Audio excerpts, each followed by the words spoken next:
Gak di record. Hmm, salah.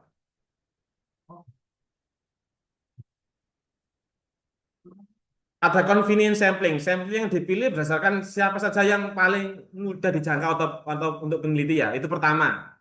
Ada yang namanya purposive sampling. Ini paling aman. Jadi peneliti memilih sampling berdasarkan tujuan dan kriteria spesifik tertentu. Misalkan kamu meneliti anak-anak, misalkan holis ya. Itu kan kamu kan siapa sih yang pakai game kemarin? Oh, Duduk Holis. Ah, Angger. Angger kan nggak mau game. Samplingnya kamu cari anak-anak yang kecanduan game. Tok misalkan. Itu namanya purposive sampling. Kamu cari anak-anak ini yang purposive. Anak-anak yang suka game.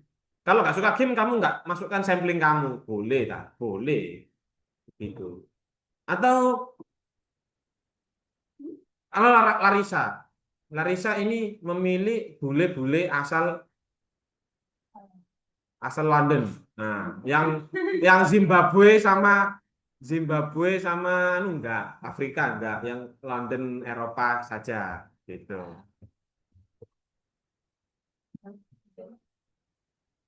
Tinggi-tinggi besar-besar orang Prancis Eropa.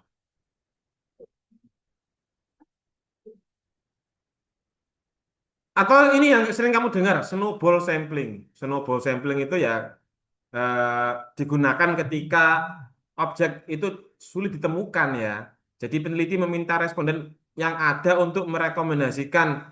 Nah, misalkan kamu meneliti tentang anak army, army itu kan dia kalau dia kan nggak kelihatan ya. Kamu ada yang army tadi sini.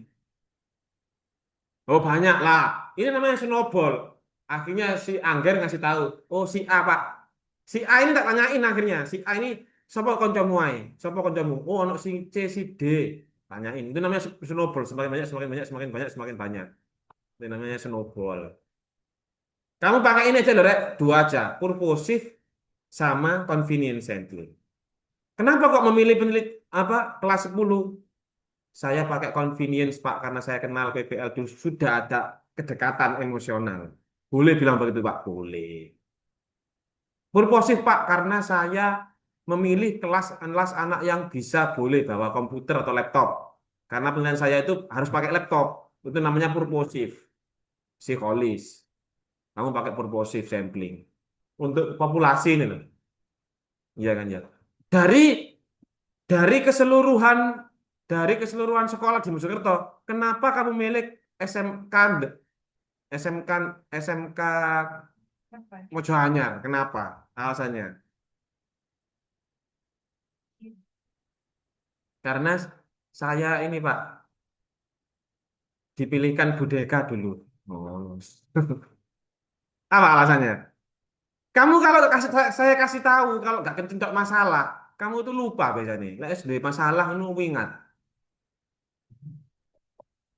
Iya biasanya. Anak temanmu sing sombong ada? Ada nggak? Nggak ada ya. Selamat kamu. Ono sing sombong juga melarat. Engko lek wis melarat dhek gak nggak mana wis kirim dulu terus. Ndelok duit.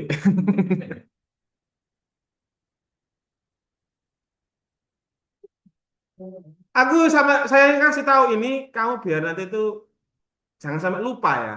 Bisa kasih tahu ya random sampling, convenience sampling, purposive sampling kemun tiga itu yang kamu bisa pilih. Ini namanya non probability sampling. Kenapa kok non probability? Karena jumlah respondennya, jumlah partisipannya banyak. Kamu bingung milih yang mana. Ya, ya. Sudah. Paragraf 3 sekarang.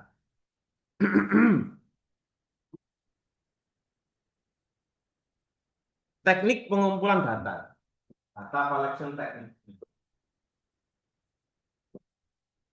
Data.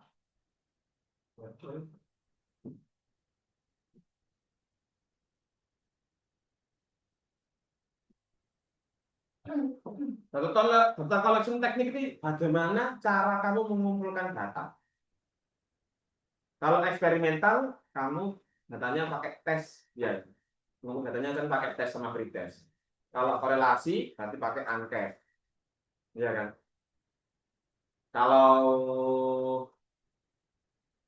Mbak Larisa pakai wawancara, pakai record, di record ya kamu ya, di record. Bagus bagus, betul bagus. Terus, betul banget. Judulmu pengaruh strategi belajar mandiri. Autonomous learning dengan pengaruh belajar mandiri dengan kemampuan bicara visual. Terhadap kemampuan bicara visual. Berarti yang kamu dapat datanya itu dari wawancara ya. Ah, wawancara ini kan banyak ya. Wawancaranya itu ada open ended sama close ended. Open ended itu biasanya itu untuk yang korelasi kayak kamu. Mbak Larissa juga bisa pakai, tapi kamu untuk sendiri sih nggak bisa. Ada yang open ended. Open ended itu begini misalkan. Apakah kamu setuju menggunakan autonomous learning ini meningkatkan speakingnya anak-anak? Ya. Alasannya apa? Kalau alasannya itu lebih kuat. Kalau close ended, ya sama tidak. Atau setuju, kurang setuju, sangat setuju itu loh. Itu namanya Likert scale. Likert scale itu tidak setuju, setuju. Ya sangat setuju itu Likert scale. Kalau yes no itu cuma ya aja. Yang paling enak umum ya Likert scale kamu. Good. Tulis ya di sini ya. Atau kalau ditanya saya menggunakan data, menggunakan angket.